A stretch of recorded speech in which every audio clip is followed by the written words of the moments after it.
Dünyayı etkisi altına alan koronavirüs tedbirleri kapsamında yaklaşık 3 aydır Türkiye'de uygulanan kısıtlamalar 1 Haziran itibariyle sona erdirildi. Kontrollü normalleşme süreciyle birlikte İstanbul hareketlendi.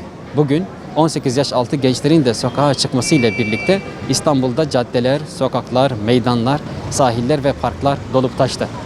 Sokaklara çıkan vatandaşların çoğunun sosyal mesafe kuralına uymadığı gözlemlendi. Zinal benim bayramda aramış.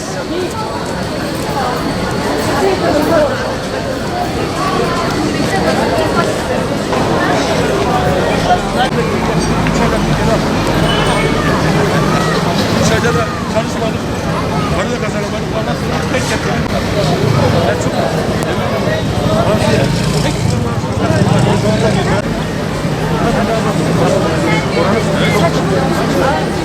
Çok yere gibi.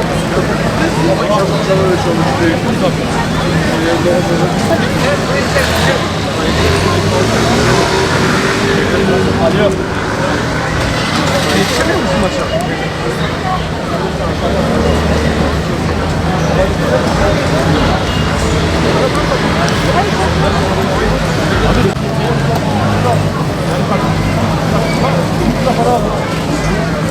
İki karışıklar 100 lira olsun.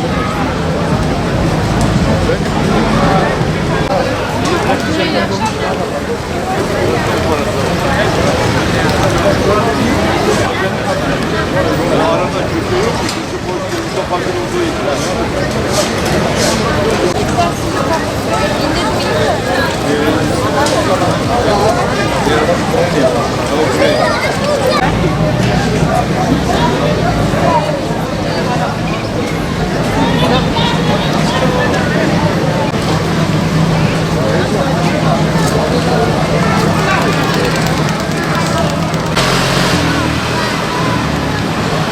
Ne alıyoruz gene ya?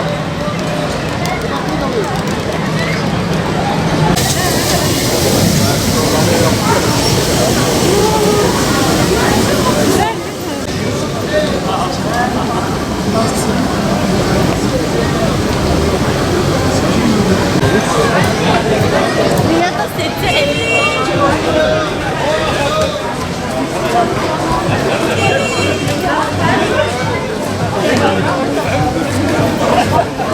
Havaya aldı.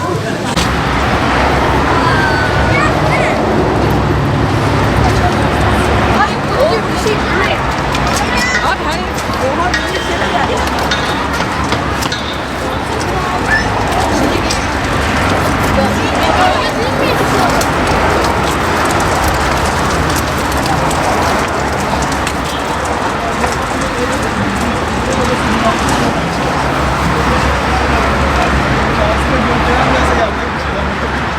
Zengin aileye gelmiş babası bakıyor. Babasına Ne yapmalıyım? Neden? Korkma.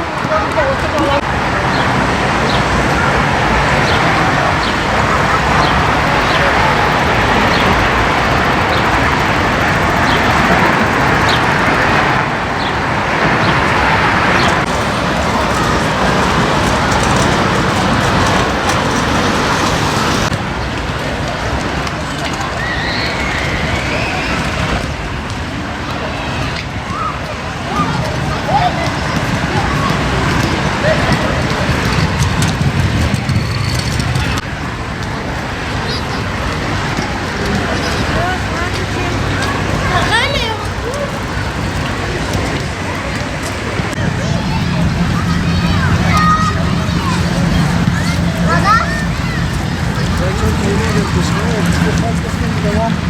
Daha da